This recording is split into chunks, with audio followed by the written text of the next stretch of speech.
dans notre chronique quotidienne sur l'actualité en plus, intitulée Actu Plus, Frédéric Vion va vous dire ce qu'il entend par effectivement francophonie, quelle est l'influence de ce français-là. On a des idées fausses et des idées reçues sur le sujet. C'est peut-être pas mauvais qu'on le dit. Notamment que c'est un peu abstrait, hein, la francophonie, ce que ça veut dire. Mais il y a des événements très très concrets. Je vais jouer un peu à l'aura du web. Parce que regardez, tous les événements qui sont prévus pour cette semaine de la francophonie. Par exemple, à Montpellier, il y aura un festival. Il y a en ce moment un festival de cinéma jusqu'à la fin du mois avec des films venus de tous les pays francophones. Également jusqu'à la fin du mois, un festival de slam. Vous le voyez, ce soir c'est à Poitiers, demain Montpellier, puis Aubagne, Strasbourg, Toulouse, Avignon. Demain, à Genève, il y a un concert au Palais des Nations avec des musiciens venus de toute la francophonie également. Même les élèves des collèges, vraiment, vous voyez, c'est très accessible. Les élèves des collèges s'y mettent.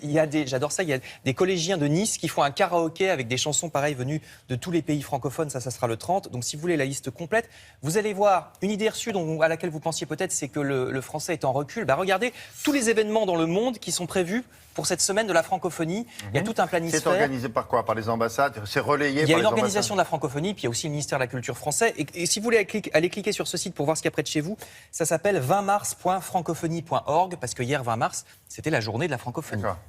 Voilà. Donc il faut dire que sur notre planète, le français, ça a aussi idée reçue. On a l'impression que c'est fini, que tout le monde parle anglais ou chinois.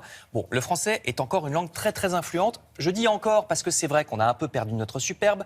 Voyez par exemple notre bon ami Louis XIV. Pourquoi Louis XIV? Parce qu'à son époque, à l'époque de Louis XIV, la France est très puissante. La culture française rayonne tellement que toute l'Europe parle français à cette époque-là.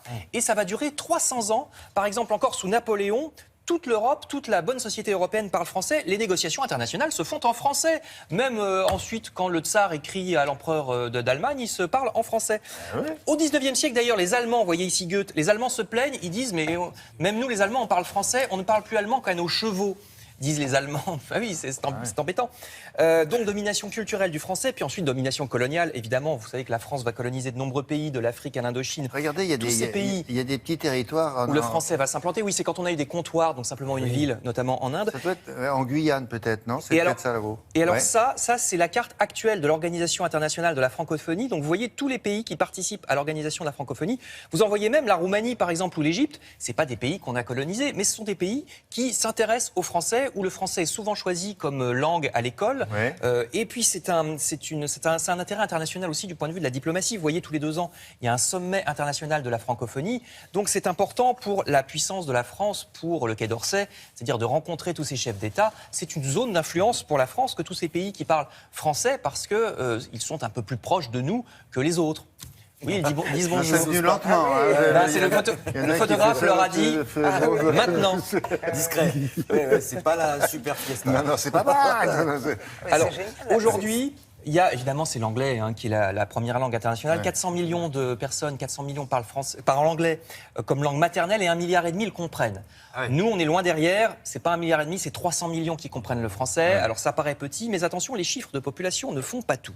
Je vais prendre l'exemple des Chinois. Regardez les Chinois. Parce que si on compte la population, juste la population bêtement, c'est le chinois qui est le plus parlé.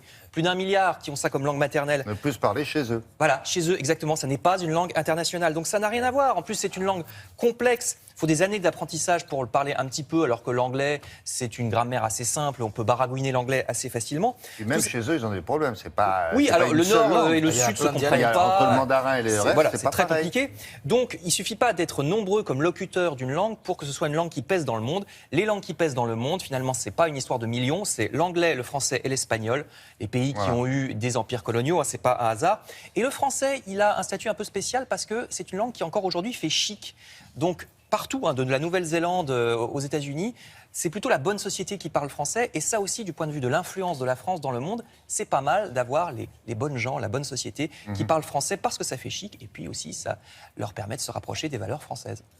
Merci beaucoup pour ce petit point, ces précisions.